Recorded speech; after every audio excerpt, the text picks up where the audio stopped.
Yo, man, what it is and what it ain't, man. It's your boy BL Ratchet, man, back again, man. We are Florida Podcast, man, presented by Mix One Essentials. And we got special guests in the building, man. What's up with it? It's Rufio. You already know what time it is. For sure, man, for sure. How you doing? You gonna find out. How you doing today, my boy? Bro, I can't complain, bro. Everything is good. God's a blessing. You know what I'm saying? I got life for the most part and, sticking it out how I can, bro. For sure. So, you flew down here from Cali. Yeah, LA. So how the flight was?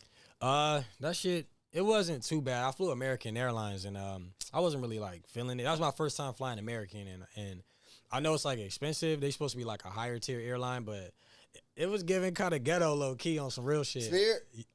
It was giving Spirit, but it was American though. For sure. I flew Spirit a time before and I was like, man, I don't know what I'm paying for with this shit, but it was good though. I don't like to do the one ways because it's really like 5 to 6 hours. So I'll break it up to where I'm on the plane like 3 hours and then take a little layover, get something to eat, use the restroom, hop back on the plane 3 hours and I'm in the city. So you don't want to go straight through? That's straight through. Yeah, that's straight through. Non-stop shit to Cali? Yeah, from coast to coast. Like, I know you got to do it, especially if you coming from Florida. But, I mean, it's a double-edged sword because really it could be 10 to 12 hours just getting coast to coast with the break of the layover. Yeah. Or you can get one into the other at least 5 to 6 hours. So, it's like, it's going to be a long day regardless, you know, because you're going to lose 3 hours of sleep, or you gain it, you know. But, yeah, it was long. For sure, man. So, bro, who are you? You know what I'm saying? Let's talk about it. Let's get into everything, bro. Shit, man. If we asking who I am, I'm Rufio, by the way, if you don't know. Singer, songwriter, producer. I do creative direction. I could take on so many hats and grow so many arms in the entertainment business. I definitely want to say that I'm a jack of all trades when it comes to the entertainment. But, ladies, man, cool player, whatnot, how you ever put it out there. But yeah, I try to, first and foremost, I'm a man of God though.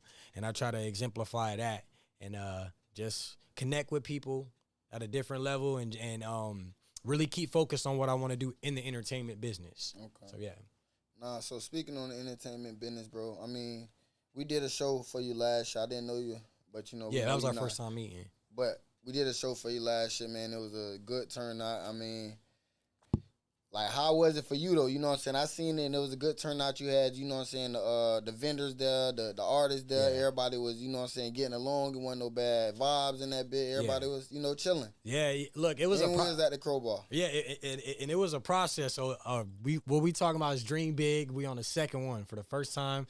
I got to meet Ratchet for the first time. We did, like I said, Mix One Essentials, and We Are Florida Podcast. They came out. Y'all did y'all thing. Y'all interviewed every artist that was willing to invest in themselves and do a media package, which was really important to me because I feel like in this business, as an independent, I think every artist feels like they know what they need to do to get to the next stage or get to the next level in this shit. But I've been doing it for about 12 years now, and even myself, I'm still learning so much. How I connect and network with people is so much that I'm learning into this shit that you really will understand and see that it's not like one way to get to where you're trying to go. But the biggest thing that they need to do, an artist needs to do, is invest in themselves. And I feel like when you're growing, I want to say every artist, but for the most part, a vast majority of them struggle with the part of being able to say, hey, look, I have to come out of pocket and connect with these people and invest in myself outside of it just being the jewelry or the clothes or even recording the records. So what I wanted them to get to understand is when you drop a project, right, and you just slap it on Instagram and social media, that element is free. But really, who's going to be your cosign and where's the cosign going to come from to say, hey, come check out this piece of art to a broader audience that they're not already even tapped into. So the whole idea is connecting with people who you don't know at all. And 9 times out of 10, I've learned that the people who you don't know at all are the ones that will normally go out of their way to support you, like, reshare, comment. So that was really my biggest thing, is getting the artists to understand how to invest in themselves when it comes into this game. And y'all did a phenomenal job with it, and I think it was the first experience of that. And I've done events and shows before. Every time I don't want to say I've won, but I've broken even. That was my first time I've done an event where I was able to gain some profit off of it, of the investment. And I learned a lot. Like, I still got my strengths and weaknesses coming into the second one, but I definitely wanted to make sure I incorporate y'all in the second one so that way we could see not as myself, but as a collective, where we could have done better in marketing the media in general, just to help, We Are Florida podcast, Mix One Essentials, and the artists too as well. So yeah, it was a great conversation. It was a great vibe. I also walk into it too, like getting the artists to understand, like when we're in this spot, like whatever bullshit that we got going on outside, leave it there. You know what I mean? And it was able to work out like that. Everybody came in, they sang, it was kumbaya from what it felt like. We left out there, no fighting, no shooting. It was solid. So we're gonna go around again and do it one more time. For sure. So what date is the second one? The second one is April 27th. Is going to be at the Crowbar here in Tampa. The first one is going to be in Orlando, which is the 26th, and that's going to be at Bliss Lounge. So we're going to do a back-to-back. So you're doing Orlando and Tampa. I mean, and how can artists sign up for this, bro? Right now the sign-ups is currently closed, but if they so this is already locked in. Yeah, it's already locked in. We already got the artists. We got a couple of them. We got Swaver Ty, Don Mack. You got myself, Peril Sensei, YCF the Boss, Wavy Two Fly, CJ Smooth, OA Mark, Rizzy. There's just Vita Loca. There's so many artists that's coming out for this that I'm actually proud of, because last year it was like pulling teeth just to get artists to come together, but D Slugger's another two as well.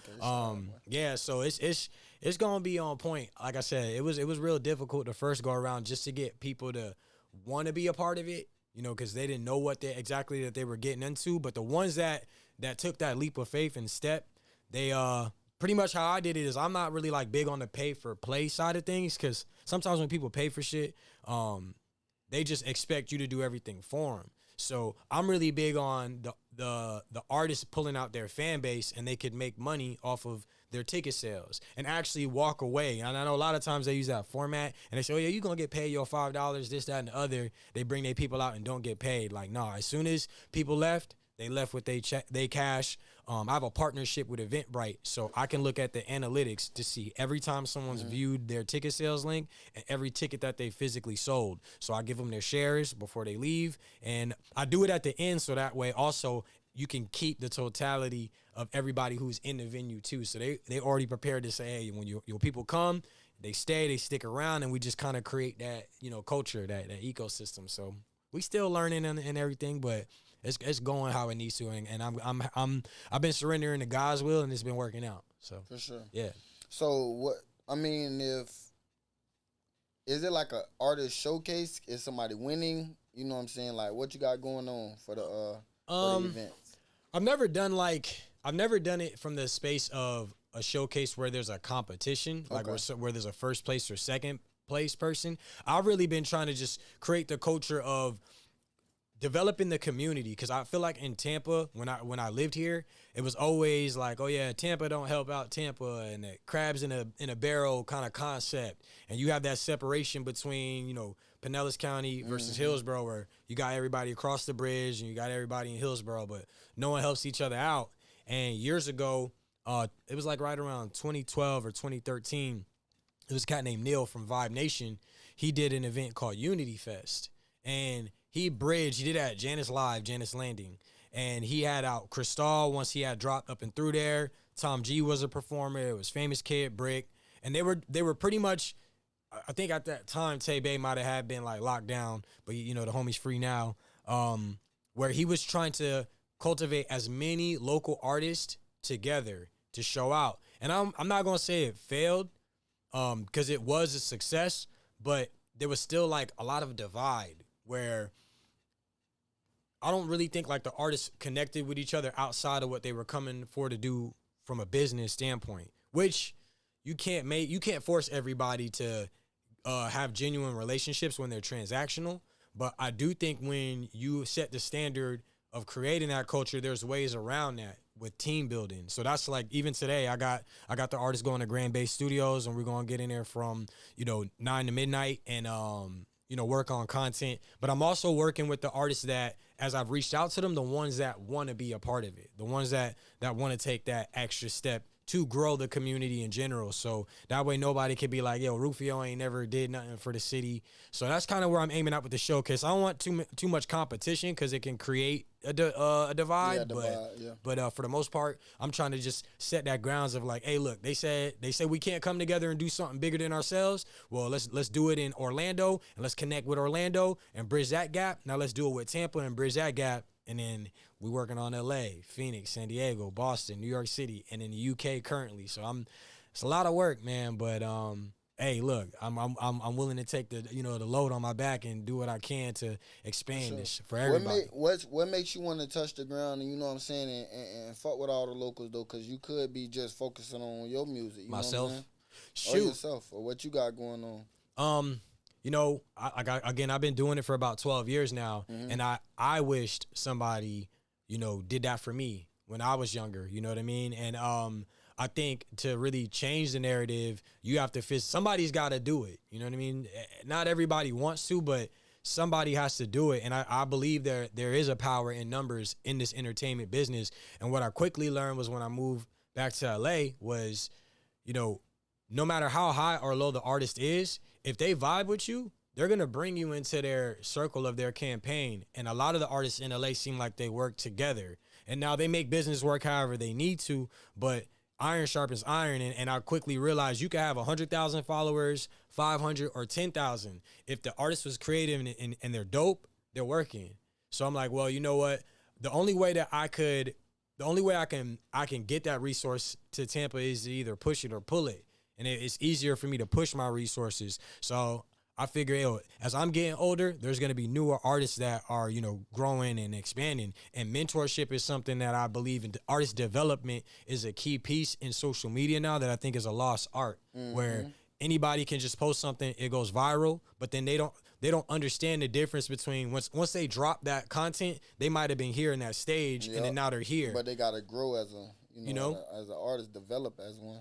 And stage presence, everything. There's so many elements to it, and when you drop something here and now you wake up in a blink of an eye, you're here. There's a big gap between there that takes time to really learn and understand, and you could miss all the elements of that.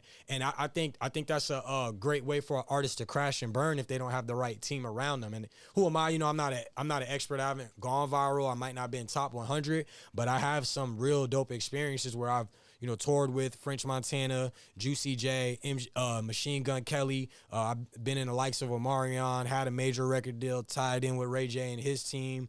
Idris, Chief Keef's manager, is one of my biggest mentors in this game still to the date, where we talk regularly. So there's so much to learn, like, in this business where like just being a fly on the wall really showcase like there's so many elements to get into where you're trying to go. It's just a lot of information in the process of it. And I want to convey that same thing for a person who's like me that wants to know what's going on but may not have the same opportunity, So, sure. Yeah. So what's the biggest difference you seen like being on the West Coast to being down south with the music-wise? Oh, music-wise? How we talk, the lingo is a little different for sure. Culture of how like niggas dress and shit is still pretty similar. Like when I moved to LA, I feel like, I don't want to say people think I'm from Florida or from Tampa, but when I got to LA, everybody thought I was from LA when I was in LA. And I was born in New York City, so I've spent about 10 years in each state. So it's kind of hard for me to call like one specific state or city home, but New York is home to me, Tampa's home to me, and as LA. But what I have noticed is that like from the artistic space of it, the sounds are different. Like the bop of how they move is different, but style-wise, man, I don't know, man. Like, the lingo is the biggest thing, I would say. How we use our words is like they don't really use the word cap a lot over there. They'll say it's bunk, But yeah, I would say the lingo if anything. Okay. Whatnot. What about like the shows and everything, and then the local scene compared to out here? Out here, yeah, most of the artists are not as accessible with working with each other. Mm-hmm. I think because the market, and I'm not gonna say the market is bad, but Los Angeles, to me, from my personal experience, is the biggest one. Whether you are in New York or Atlanta, all the executives, all the major funding, everyone kind of answers to Los Angeles. So you have to go there. You can't really avoid, being in that market because it's prime time. That's really the prime place where every broadcast network is at, you know? And Atlanta has a lot of them too. Like I said, New York as well. But from what I've observed about Florida is when you're an artist and you start to get your momentum or you start to get your wave, I don't want to compare it to like when you never had shit and you gain something, you kind of want to harbor it and you want to keep it for yourself. So I understand that element of it. Over there, you could go to Roscoe's Chicken and Waffles and run into a celebrity. And depending on which Roscoe's you at, you got to be careful where you at out there, bebopping around in L.A. But you could run into somebody and just have a real conversation, like I said, and they give you an opportunity. In a showcase, it's dope talent, and you see 100 people in the room, and they might be artists just like you, but they're eager to now get your contact information, actual phone number. Hey, yo, when you trying to get into the studio, when you want to work on this. So the ability and the openness to create content, I think music, whatever it is a little bit easier from a production side when it comes to connecting, because in LA, like everybody's somebody and they're trying to work. Whether they're fake busy or they actually are, they're trying to figure and engage that out. So they're more accessible to getting into a room with someone and creating something. I think out here, niggas will get into the room, but it's a little bit more still competitive, because they want to leverage who's number one or not. But that's just my opinion. So I could be wrong. You know what I mean? Nah, for sure. Because it's like, you know how we in the South, we'll be like, we don't listen to people on the West Coast? Yeah. Is it like that for the same? Like out there? Oh, yeah. Yeah, I can say for the most part, like, people like Kodak over there. I know homies who really listen to him, but I think the West Coast is kind of for the West Coast, and I would say the South is really more or less for the South. Like, you could cross promote it, but like even when you look at Kendrick and him dropping GNX, like it was nothing but straight up West Coast artists, but he was trying to put them in position. And a lot of West Coast artists that, a lot of the mainstream media might have never heard of with Peso. We never understand. We ain't understand it. Yeah. I could tell you off top. Yeah. Hey, I mean, I knew who a couple people was on the tape though, like Lefty Gunplay and shit. Lefty Gunplay. Did you know AZ Chike? No. So Chike has been working too. There's a lot of politics that go on with that, but I've been on a showcase with Chike, a couple of them with Cali Plug, him, Inglewood Rucci, and AZ Sway. You heard of Rucci? Yeah, like they hard. They from a different side, but for the most part they hard. And they've been working for a really long time, so I really got to see a lot of their journey when Rucci dropped Light It Up, and I've showed people out here in Florida, the content. They was like, yeah, you hard, but you could feel like how the Sonics is night and day. But that was really a lot with what Kendrick did by putting them on there, because now, like Dodie 6, you can. They got thrown a major lob with that. That's all I'm gonna say about that. And I think it's good for the city and the culture. So if we have somebody who could do the same thing, it's only gonna propel and help, Florida too as well. Especially, with for sure. communities. Because it's like, LA was always one of those markets, and it still is one of those markets that if you get them, you know what I'm saying, you don't know how far you can get. You get the whole Cali. Yeah. You know what I'm saying? Because shit, you can go platinum now. Yeah.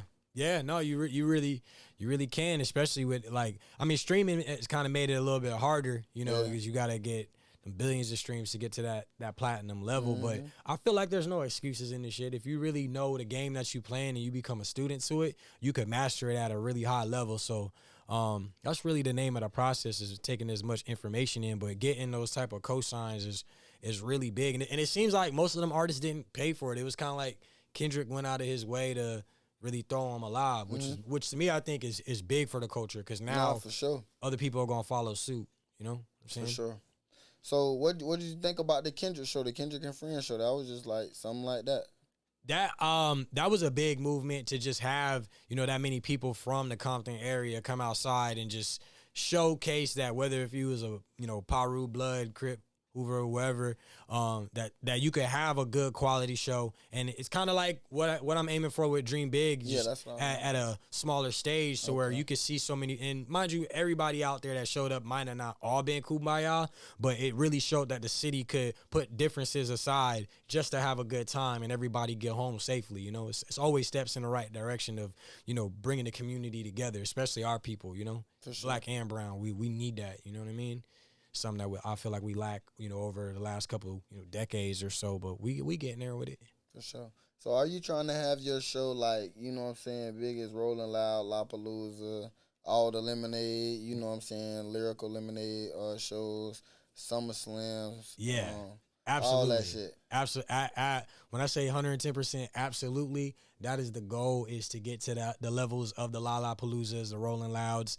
I think even this next year, I'm going to Coachellas. Coachella. Yeah. Yup. I'm going to take more time, you know, deep diving to make sure that I can connect myself to see where you can grow at that high level, like getting those backstage passes if you can, to really understand the back end side of how the business works and grows, is going to be really important. But that's my goal. My goal would be like, even being in LA, to be able to have the ability to grow Dream Big to where we at the UF Sundome with it. And you have multiple stages, and each stage could be like the local showcase. Kind of like how they do it South by Southwest. Yeah, you know, South you by could break Southwest, yeah. that whole weekend or day down to where, you know, they come in at 10 in the morning, but it's just so many artists, and by 11 o'clock at night, you have the biggest headliner, and everybody's in the building just rocking out, you know. I know it's a slow process to that, but that's Nah, you manifest it, fam. Yeah. You gonna get to it. Look, understanding the business metrics behind it, and the sacrifices and stuff that comes with it. Yeah, absolutely. But it's gonna get there. That is literally the goal, is to get it to that level, you know, and build relationships with media platforms like this to help us get to that point. You know, Nah, is for sure. absolutely important. So, you know, the community is everything. You know what I mean? For sure. What's on your playlist, fam? Currently, I listen to a lot of Nipsey Hussle. Okay. GNX has been in heavy rotation. I still listen to Drake too. Giveon, Black. I listen to myself. I listen to a lot of my homies too. Wavy Two Flies is one who I listen to. YCF The Boss is another. Peril Sensei is another artist who I've been listening to a lot more. I just really got on the D Slugger, Rico Dreams. Yep. Yeah, so I listen to Kodak as well too every now and then. But if we go, Chris Brown is kind of like in my probably, I would say it's probably my number one is Breezy for sure though. Or whatnot. Okay. Yeah. Most definitely. So like, bro, what do you do on your spare time? Do you got a favorite hobby outside of this music? Tattooing. Tattooing? Yeah, tattooing. I mean, what you know how to do? Like, what you know how to draw? Everything? Look, I won't say I can draw everything. I'm not really on like the realism stages yet. Okay. Like I can draw realism, but when it comes into like portraits and stuff like that, but when it comes to tattooing, I feel like there's a more intricate process that I'm learning. But tattooing is something that I feel is like my form of like photography, like that therapy, to where I could do it to get paid or I could do it for free just because I love it and whatnot. But if it's not just the tattooing, my time is either my kids or music, straight up. Anything that relates to the music business, I'm kind of like a psycho about it. I'm learning something new, contacting somebody new, reading something new about it. And yeah, either in the studio, recording some type of content, or talking to someone about music if it's not tattooing on my kids. For sure. Yeah. So speaking on like, you know, tattoos, you start like when you first started, was you tattooing yourself? Yeah, I actually tattooed a vast majority of my leg. Yeah, because that's how people be telling me they'll start tattooing their leg or their arm or their wrist. Yeah. Shouts out to the tattoo shop Aubrey Leroy. Project 7 is pretty much off Nebraska and Hillsboro. Yeah. So yeah, that's who gave me the opportunity to really actually get into this game. When I had moved out to Tampa in 2021, we was chopping it up and talking. He was like, "Bro, I know you could draw, so just why not get into it?" And I did my apprenticeship with him for about, I want to say like at least a year. And before the year, I was already taking in clients and whatnot. And yeah, I just still been kind of consistent with it. You know, it's been a process. There's a lot of learning, you know, mistakes. But I really wanted a tattoo on myself so that way I can iron out a lot of them kinks. You know. Yeah. But yeah, I love the tattooing, bro. Do you got any tattoos that you regret? A regrettable tattoo? The only one I would say I actually regret is the one I got a Playboy bunny on my face. You know, I don't know what I was going through at that time. You know, breakups, relationships. I was gonna say you don't even know Hugh Hefner. Yeah. But I always loved the Playboy brand. Even as a kid, I was infatuated with that. I was drawing Playboy bunnies all the time. So it's like once was you infatuated with the brand, the house, or him? I would say just the brand. How did you know about the brand though? I only seen the house. So I'm asking, like how you knew about the brand? Yeah. I mean, just homies in middle school, you know what I'm saying? They bringing the magazines and whatnot. Yeah. So that was like one element. And just the whole concept of it, it was like, damn, imagine just being a motherfucker that got, you know, hella girls. I felt like, you know, women in general they're beautiful beings, you know what I mean? And I feel like as men, we want them all. Yeah, like, that's like Diddy, bro. Like, well, we ain't like Diddy though. But yeah, I feel you. You know what I'm saying? I'm with you. But for real though, bro, people like R. Kelly, Diddy, and the rest of them that was kind of doing it like. Yeah. Hugh Hefner was doing the same thing. Oh yeah, absolutely. You know what I'm saying? He just passed away. Yeah, so I wasn't able to really catch him. Yeah. I think I'm with you. There might be, you know, some areas as to why. If we're gonna keep it straight, it's the difference between being, you know, a white man or black man in America. For sure. For shit show with that. On me, like that's an easy call for sure. I would definitely say that they kind of getting the short end of the stick with it, on my opinion, because they got documentaries out about, you know, the shit that they was going on. That's kind of one reason why I kind of want to get rid of like what the brand represents, because once I got it, my pops was like, man, why would you get that? Like out of all the tattoos, like you get it on your face, you know what I'm saying? And I didn't really think too much of it. Yeah, for sure. But then after a while, like once I really took a deep dive on what it stood for, I'm like, you know, I ain't really trying to exemplify that in myself too much. So I'm actually about to change it to like some Egyptian pyramids or something like that. I don't know, but that's probably the only tattoo I got that I regret. For sure. Yeah. So bro, what you take on? I mean, what's your take on the music industry right now? It's difficult, man. Everybody's catching Ricos. Niggas is getting locked up or dying. As far as like rap goes, the industry, it is what it is though. Like there's so many different ways to get to where you're trying to go, and so many elements behind it where, you know, some artists, they go the major label route where, you know, they have managers that dictate, you know, how they dress, what they record, what they sing, where they go, their campaigns. And then you got those boss me and D-Los that like really get it out the mud, and they invest from themselves in themselves, you know, to get to the levels that they trying to get to as well. But I like where it's at, because you have the ability to create, you know, what you want to do, how you want to do it, without somebody dictating or telling you how to. You don't have to go that major label route. Independency is really big, to where the ceiling is as high as you want it to be. So there's so much I can say about that, and there's so much information that, you know, people got to learn about it. But I like where it's headed, because you could wake up one day and you can get in this game and really become a student to it and master it, like I said from the beginning, you know? So for sure. I'm rocking with where it's at. I asked all my artists on the show, why do you love music?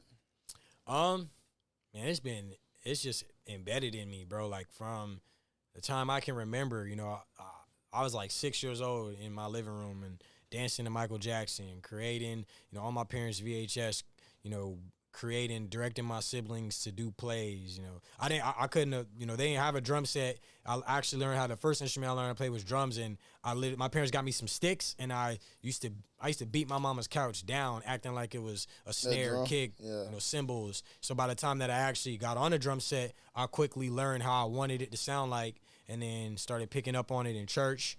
Then I went to Orange Grove Middle Magnet School, started playing instruments, the viola, the tuba, the trumpet, trombone, the viola too as well, the drums too as well. Picked up a little bit of the guitar. So I'm pretty well rounded and musically inclined. Learned how to write, acting. So it's like entertainment is something that I've always been into. Flips, dancing. It's just like I can do it all, and you can incorporate all that into, you know, into the game, theater. Like it's just so much. You can see yourself in a movie and all that. Oh yeah, absolutely, absolutely. In due time, you know, it's really just being able to sharpen that. But yeah, heck yeah. Nah, for sure. So what's one of the biggest things that you want to take from your shows that you know what I'm saying that you about to do? Like, what's the one of the biggest things that or biggest outcomes that you want to get? Um, I would like this next go around to really start incorporating to have the budget to put in a real quality headliner from the business. Like it's really like pumping a lot of money into like just the venue, the DJ, the media, um, the getting the people to come inside so that way as this grows, word of mouth is really a process that you can't cheat with it. But one thing I would love to do is to tour multiple cities with Dream Big with a quality headliner while bringing, a supporting cast to go with it, supporting entertainment act. Like if I could take 15 of these guys from Tampa around the local area, that shit would be big. To me, it would be absolutely big to where now we can really sit down as a collective, look at the data, release records, pull in as much information as we can in every individual market. And even if it's 100 to 200 people, really now go out and get it out the mud and do showcases, to where we got people sharing the content and that it evolves. So it's almost like I'm incubating and developing my own record labels / media platform, but everybody's independent so they could go their own way. Make money as a collective, but if they choose to individually do what they want to do, they have the ability to do it without feeling like somebody's holding them back or trying to gatekeep or keep them a slave to the growth of their process, For sure. So I got a couple more questions before we get out the podcast today, bro. So do people in the opinions of you matter? Absolutely the fuck not. Like, okay. I before it did, but but as I'm really learning this, like people would tell somebody why they hate you more than they tell somebody why they love you. So what they think of me, if they ain't adding no resource to what I'm doing, then it really means nothing to me. Now I can learn from it though. A hater could tell me something that could be quality information where I could listen to it and say, hey, okay, you know what? Maybe if I take a look in the mirror, they might be right. And now they done gave me a gem to sharpen what I'm doing to do it better. So the critique, is not the worst thing to me. It's really how it comes in and the way it's presented. But for the most part, hell no. Like I ain't gonna let no hater try to keep me from, getting to where I'm trying to go. So nah. No, for sure. So how do you balance, like, work and your mental? That's nothing but God, man. Like I put everything, like I said, I've surrendered myself to God's will, and for the longest, everything was on Nigel's will. It was like I woke up in the morning, I did pray to God, but it felt like for the longest that I was telling God what I wanted versus it being me doing the work and him meeting it halfway and trusting the process that he'll do it for me. And once I really like took a step back to surrender myself to God's will, everything's been falling into place, and it's legitimately been falling in place. For sure. So, bro, talk to me about vibes, man. I see you got the vibes, fine rolling papers, catch a vibe. Talk to me. So, man, I just reached out to Vibes because I knew a homie in Tampa that was a brand ambassador for Vibes. We had a meeting, and he made it seem like, hey, yeah, I'm sponsored by Vibes, whoop-de-whoop. You could get down with me. I'll give you a care package of Vibes. And me, I'm like an informational type of person. 9 times out of 10, I'm going to come in the room and I'm going to play dumb because I'm smart as fuck. So I just let him talk. I let him tell me everything that he needed to say about it. And I thought in my head, like, okay, this is a really big brand, and I know this person. I know of this person, and I've seen this person's growth process. So I thought if he could do it, I could do it too. So after I left the meeting, I really just reached out to Vibes. I went online, did a little bit of research, and I seen that they had the opportunities where they were putting out for brand ambassadors. And I ended up connecting. I messaged their Instagram. They ended up, giving me the link. They looked at my page, and then I got connected with Lori and Joe Hurwitz. They thought what I was doing was dope. They said, hey, keep shouting it out. And all my homies, I don't really smoke like that, but I'm around it, especially being in hip hop. Most people, they smoke in bud. So I'm like, hey, why not? If you're going to be around it, why not promote something that can help grow your brand and you promote something that help grows theirs? Same with Live 21. Reggie is who's another sponsor on the event. Me and Reggie met, we connected, we talked. He loves R&B, and they've been behind me 110%. So from there, the people who support me that are big brands, my Rufio is a brand, and that's I think another thing most artists have to understand, that it's deeper than just being a rapper. It's really you're a brand. So being able to connect with major ones is only going to get you a lob and opportunity to connect with even bigger brands. So I've been consistent for about 2 years now and just rolling with vibes, and they've been rocking with me. So. Nah, for sure, man. Artists, y'all need to understand networking is very, very, very, very important. I'm talking about very important. Absolutely. Yeah. Most definitely, bro. Is there any shout outs you want to give, bro, before we get off here? And also let them know them dates to the shows, bro. Yeah, absolutely. Cam the Man from 104.5 The Beat. I want to shout out iHeartRadio because iHeartRadio is going to be involved in Orlando and Tampa for the showcase. Same thing, DJ Shizm, DJ Zay, Isaiah Sterling. The Beat in iHeartRadio in Tampa is going to be out there too as well. Like I said, everybody who's just working and promoting and doing what they can with this little balling is another artist. Like there's just so many artists that's involving themselves. I want to shout out my parents for being in full support Dynamic Tags. My mom has been like my primary, like my mom with her business is really one of the biggest reasons why I'm consistent and where I'm growing to. And it's like I've learned about event coordinating and just being able to have your LLC or get your S corps together. Whatever you're doing in this business, Dynamic Tags has got you in that too as well. So yeah, that's where we at. And my album is also going to be dropping. My EP is going to be dropping on the 23rd, so stay on the lookout for that. Limerence record is going crazy. I've been consistent with that too. So yeah, we're gonna go from there. Ah, for sure, man. Y'all follow my boy ASAP. You dropped your at? Oh yeah, at Rizzy Rufio, RIZZY RUFIO, and also follow at Dream Big Only. Dream Big Only is the next growing media platform that's connecting California to Florida, to New York, and even more. We outside. Most definitely, man. Yes, we outside, man. We are Florida Podcast, tapping in and tapping out. Let's ride. We out there. Yes.